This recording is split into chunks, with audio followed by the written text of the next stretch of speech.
আসন্না trust, সুন্নাতে উদ্ভাসিত জীবনের। কিন্তু দুটো জিনিস আমাদের নষ্ট হয়ে গেছে, একটা হলো লা ইলাহা ইল্লাল্লাহ, আর একটা হলো মুহাম্মদ। আপনারা বলবেন এটা আবার কিভাবে হলো? কিভাবে হলো বুঝতে গেলে এর মানেটা বুঝতে হবে। সময় কম, আমার বই পড়ার জন্য আপনাদের অনুরোধ করছি। লা ইলাহা ইল্লাল্লাহ মানে কি? আল্লাহ ছাড়া কোনো মাবুদ নেই। আরবের যারা কাফের ছিল, আবু জাহাল, আবু লাহাব, উতবা, সাইবা, তারা কি লা ইলাহা ইল্লাল্লাহ মানত? আল্লাহ ছাড়া কোনো মাবুদ নেই এ কথা কি তারা মানত? তারা কি আল্লাহ এক মানত? তারা কি আল্লাহকে একমাত্র রব্বুল আলামিন মানত? এখানে ভাগ আছে, আমি একটু ভাগ দিয়েই প্রশ্ন করছি এবং আপনারা প্রশ্নে মোটামুটি হেরে গেছেন, মানে ফেল করেছেন। আরবের কাফেররা লা ইলাহা ইল্লাল্লাহ মানত না, আল্লাহ ছাড়া কোনো মাবুদ নেই মানত না, তবে আল্লাহ এক, আল্লাহ একমাত্র রব্বুল আলামিন, আল্লাহ ছাড়া কোনো সর্বশক্তিমান নেই, আল্লাহ ছাড়া কোনো রব্বুল আলামিন নেই, আল্লাহ ছাড়া কোনো সৃষ্টিকর্তা নেই, এগুলো সব মানত, বিশ্বাস করত। এবং আল্লাহ যে মাবুদ এটা অবিশ্বাস করত, আল্লাহর ইবাদত করত। তাহলে আল্লাহ এক, আল্লাহ ছাড়া কোনো রব্বুল আলামিন নেই, লা রব্বা ইল্লাল্লাহ, আল্লাহ ছাড়া কোনো সর্বশক্তিমান নেই, লা কাদিরা ইল্লাল্লাহ, আল্লাহ ছাড়া কোনো সৃষ্টিকর্তা নেই, লা খালিকা ইল্লাল্লাহ, লা মালিকা ইল্লাল্লাহ, এ সব বিশ্বাস করে। এবং আল্লাহ যে মাবুদ, আল্লাহ আমাদের রব, এটা বিশ্বাস করে।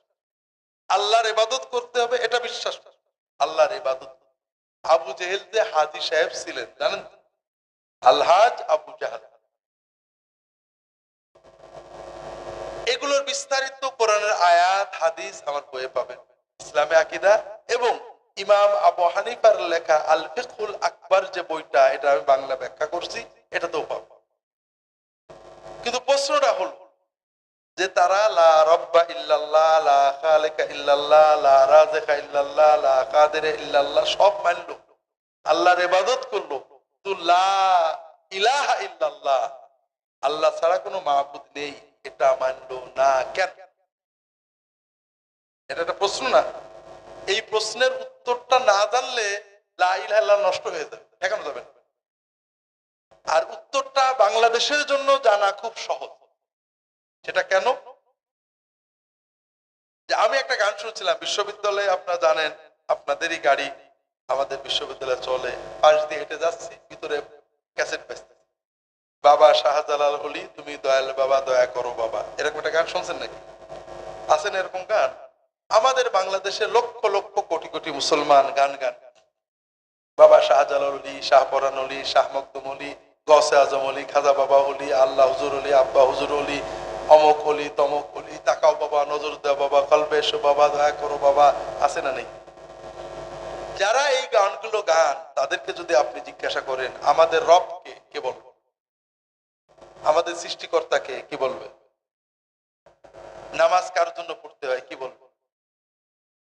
কিন্তু আপনি যদি বলেন আল্লাহ ছাড়া কারো ডাকা যাবে না, কারোর কাছে দয়া ভিক্ষা চাওয়া যাবে না, মানবে নাকি? এইটা হলো শতভাগ। আবু জেহেল সব মানতো, কিন্তু রাসূলুল্লাহ সাল্লাল্লাহু আলাইহি ওয়াসাল্লাম যখন এসে বললেন ইয়াকা না'বুদু ওয়া ইয়াকা নাস্তাইন, শুধু আল্লাহরই ইবাদত করতে হবে, শুধু তাকেই ডাকতে হবে, আবু জেহেল না। কারণ তাদের কথা হলো আল্লাহ ডাকতে হবে, কিন্তু আল্লাহর যারা মাহবুব বান্দা, একটু আগে প্রথমেই যেটা বলেছি, যাদের মাধ্যম নিয়ে আমরা আল্লাহর কাছে যাব, তাদের আমরা বাংলাদেশের মানুষেরা আল্লাহর ডাকি, ইবাদত বন্দেগী করি, কিন্তু আল্লাহর কাছে যাইতে গেলে কোনো মাধ্যম লাগে, বা আল্লাহর কাছে যাওয়ার মাধ্যম হিসেবে কারোর বন্দনা করা যায়, এরকম একটা বিশ্বাস প্রায় সবার আছে। মাজারে, দরগায়, হুজুরদের কাছে গেলে কিছু পাওয়া যায়, এরকম একটা বিশ্বাস প্রায় সকলেরই আছে, ঠিক না বেঠিক? আর এটা হলো শিরক। চাওয়া পাওয়া, ভালো মন্দর মালিককে, সবারই কথা ওসিলা ছাড়া তো কিছু হয় না, হুজুরটা তো ওসিলা। এই যেমন মায়ের কাছে দুধ চাওয়ার জন্য দাদি ওসিলা, ঠিক আছে না? হবে। এই জন্য এটা আমি লম্বা বলতে পারবো না, আমার বই পড়লে পাবেন। এই জন্য আল্লাহর সাথে শিরিক এমন ভাবে জুটে গেছে। ঝাউদিয়ার একটা মাজার আপনাদের কাছে আছে, আরো অনেক মাজার দরগা আছে, আল্লাহর নামে সেখানে আমরা মানত করি, ঠিক না? আল্লাহর নামে যদি এই মাদ্রাসায় আপনার দেন, আল্লাহ দেখতেন না? তাহলে ঝাউ দিয়া কেন নেন? কারণ আপনি জানেন এখানে দিলে আল্লাহ একা দেখবে, আর ঝাউ দিয়ে নিলে আল্লাহও দেখবে, হুজুরও দেখবে, আল্লাহও খুশি, হুজুরও খুশি। এক ঢিলে দুই পাখি। আর এটার নাম কি? শিরক। আপনি আল্লাহর ইবাদতে শিরক। শিরক আমাদের সমাজের রন্ধে রন্ধে আছে, আমি লম্বা বলতে পারবো না। আল্লাহ ছাড়া কেউ মনের কথা জানে এরকম চিন্তা করা শিরক। আল্লাহ ছাড়া কারোর কাছে কোনো ভালো মন্দ অলৌকিক কল্যাণ ও কল্যাণের ভান্ডার থাকতে পারে চিন্তা করা শিরক। আমি এখান থেকে ডাকলে দূর থেকে কেউ আমার ডাক আল্লাহ ছাড়া শুনতে পারে এরকম চিন্তা করা শিরক। আল্লাহর কোন বান্দা আমাকে মধ্যস্থ হয়ে আল্লাহর কাছে তোরাই দিতে পারবে আল্লাহর ইচ্ছার বাইরে, এটা শিরক। আল্লাহর কাছে যেতে উকিল লাগে, এটা শিরক। আমরা অনেক সময় মনে করি কোর্টে গেলে যেমন উকিল লাগে আল্লাহর কাছেও উকিল লাগে। তো ভাইরা, কোর্টে গেলে উকিল লাগে কেন?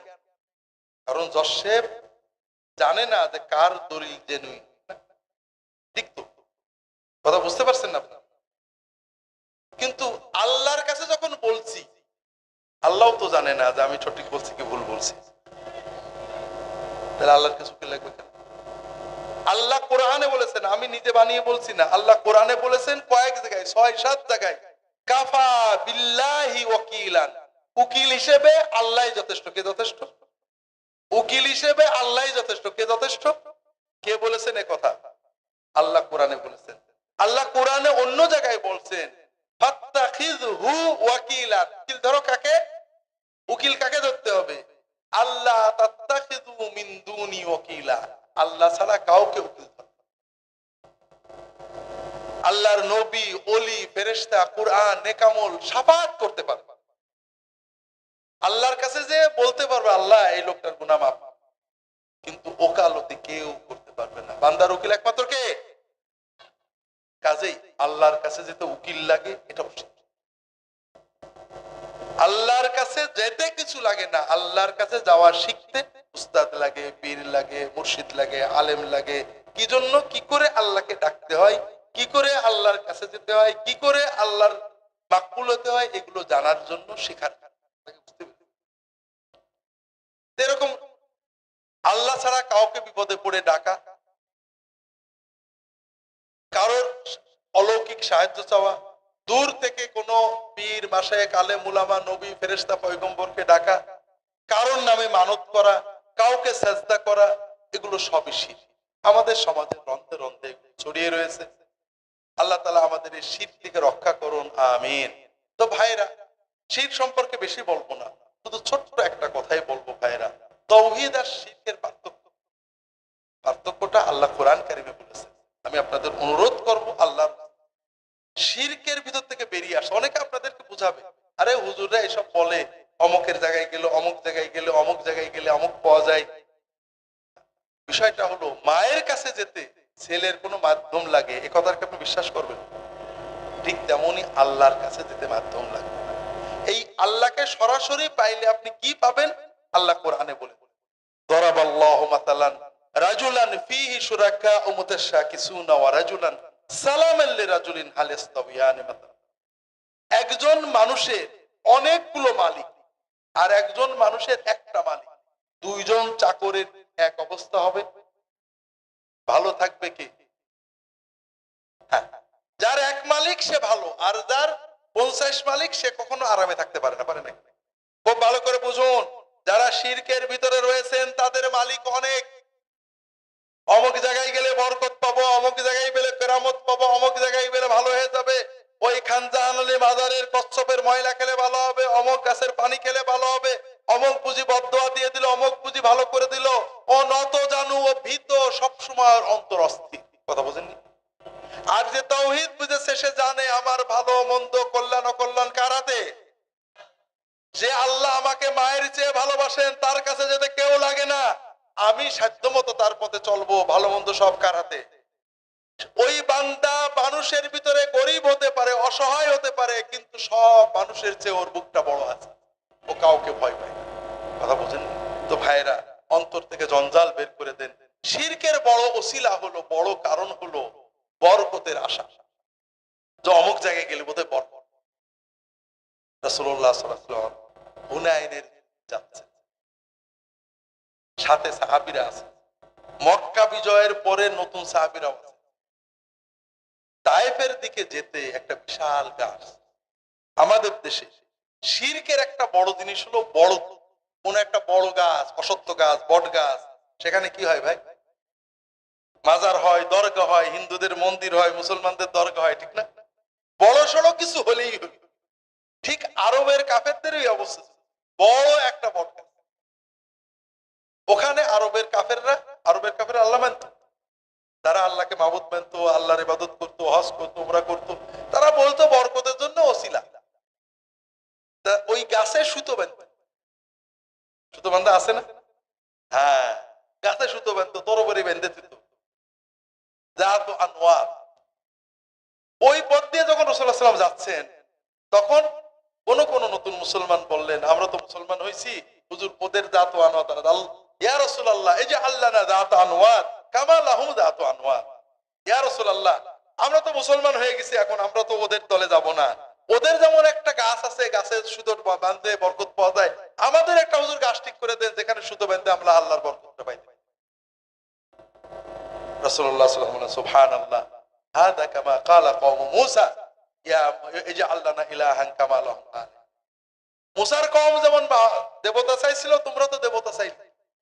আল্লাহর রহমত বরকত পাইতে আল্লাহ এবং বান্দার মাঝখানে আর কোন জিনিসের কাছে যাইতে হয় এই চিন্তা করলে আল্লাহ রহমত বরকতের বড়ত্বকে ছোট করে দেওয়া। কথা বোঝেন না? চাঁদের আলো পেতে, সূর্যের আলো পেতে আমার কারোর বাড়িতে ঢুকে দেখা লাগবে, চিন্তা করা যায় নাকি?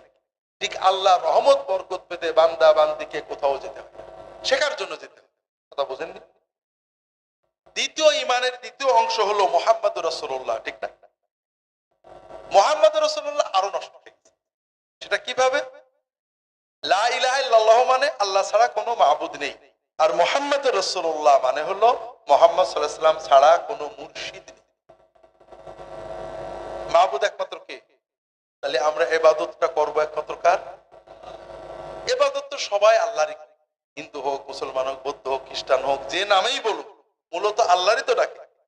তাহলে এত গোলমাল কেন? ইবাদত পদ্ধতি, তরিকায়, এক একজন এক এক তরিকায় ডাকে। কোন তরিকায় আল্লাহকে ডাকলে আল্লাহ খুশি হবে, কবুল করবে, এই তথ্যটা আল্লাহ তাআলা ওহীর মাধ্যমে কাকে শিখাইছে? তাহলে ইবাদত করব একমাত্র কার? আর ইবাদতের তরিকাটা একমাত্র নেব কার কাছ থেকে? মাবুদ একমাত্র কে? আর আমাদের মুর্শিদ, হাদি, তরিকা শেখানো, পদ্ধতি শেখাবেন একমাত্র কে? রাসূলুল্লাহ। এখানে আমরা ভুল করছি ব্যাপক। আমরা এখনো সমাজে যে কোনো দিনের ব্যাপারে রাসূলুল্লাহ সাল্লাল্লাহু আলাইহি ওয়াসাল্লামকে সামনে না এনে ঝগড়া করি, অমুক হুজুর করে, অমুক কি কিছু বুঝেনি। না, সবাই বোঝে, সবাই ভুল করতে পারে, তবে আমাদের সামনে থাকবেন মুহাম্মদ রাসূলুল্লাহ। আমরা আলেমদের কাছে যাব, ইমামদের কাছে যাব, ফকিহদের কাছে যাব, হুজুরদের কাছে অবশ্যই যাব, কিন্তু হুজুরদের কাছে যাব কি নিতে? হুজুরের তরিকা না নবীজির তরিকা? হ্যাঁ, আপনি যাবেন হুজুর আমি ভালো পড়াশোনা জানি না, আমি মুহাম্মদ রাসূলুল্লাহ সাল্লাল্লাহু আলাইহি ওয়াসাল্লামের তরিকায় মাবুদ আল্লাহর ইবাদত করতে চাই, আপনি আমাকে। আমি নবীজি সাল্লাল্লাহু আলাইহি ওয়াসাল্লামের তরিকায় আল্লাহর ইবাদত করে আল্লাহর ওলি হতে চাই, আপনি আমাকে। আপনি এই চিন্তায়, কথা বুঝতে পারেননি?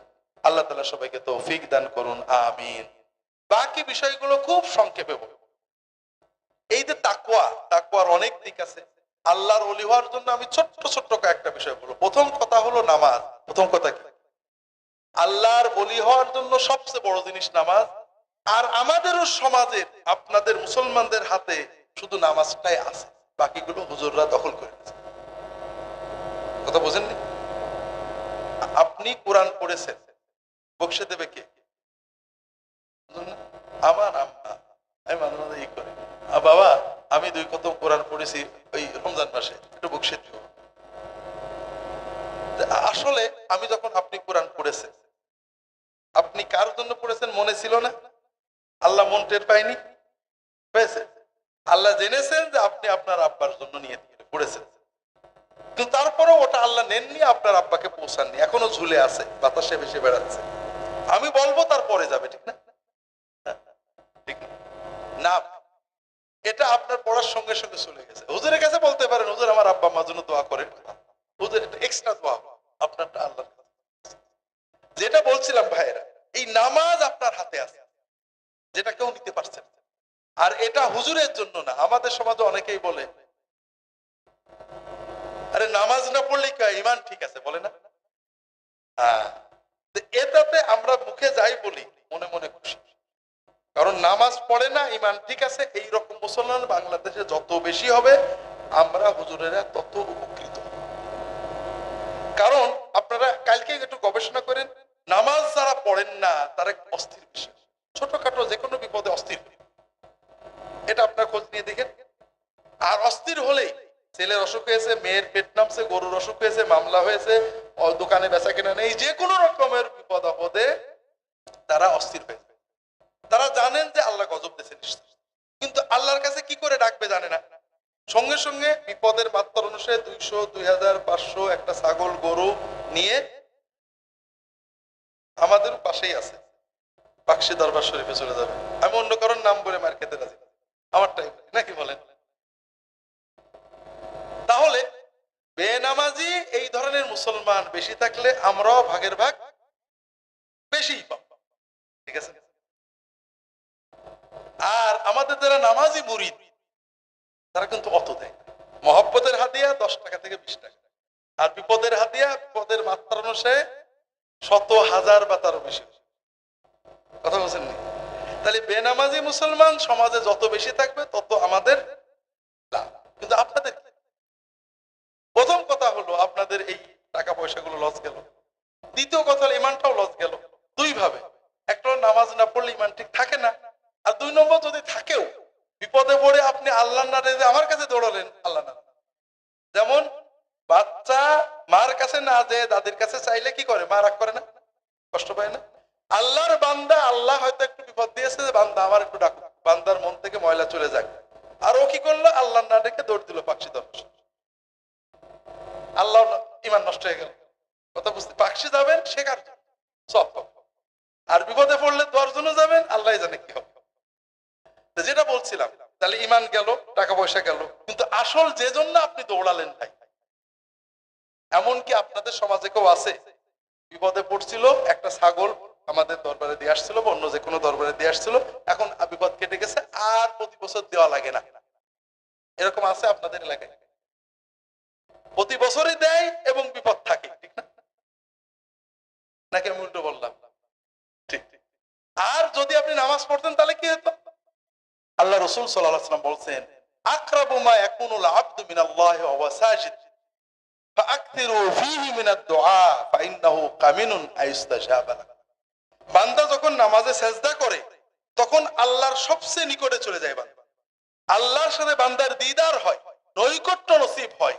ওই সময়ে তোমরা দোয়া করবে, যা চাও আল্লাহকে চেয়ে নেবে, কারণ সেজদার দোয়া কবুল হওয়ার সম্ভাবনা খুবই বেশি। আপনার যত বিপদ হোক, আল্লাহকে বলতেন ইস্তাঈনু বিস-সাবরি ওয়াস-সালাহ, ধৈর্য ধরে নামাজে দাঁড়িয়ে গেলেন, নামাজের সেজদায় যে নামাজ পড়ে আল্লাহর কাছে কাঁদলেন, আল্লাহ সব বিপদ, শুধু বিপদে কাটবে না, আপনি বিপদে পড়ে আল্লাহর কাছে দোয়া করে আল্লাহর ওলি হয়ে যাবে। কি মজা ভাই, ভুল করলেন। আপনি বিপদে পড়েছেন, আমার কাছে হাও মাও করে পা জড়ায়, হুজুর দোয়া করেন, বিপদে পড়েছি, কি পাইলেন? কিছুই পাইলেন না, হয়তো ইমানটাও চলে গেল। আর আপনি ওই কান্নাটা, আল্লাহ বিপদে পড়েছে, আল্লাহ কাটিয়ে দাও, আল্লাহ কাঁদবেন, আপনার বিপদ চলে যাবে, আপনার এই চোখের পানির ওসিলায় আপনি আল্লাহর ওলি হয়ে যাবেন।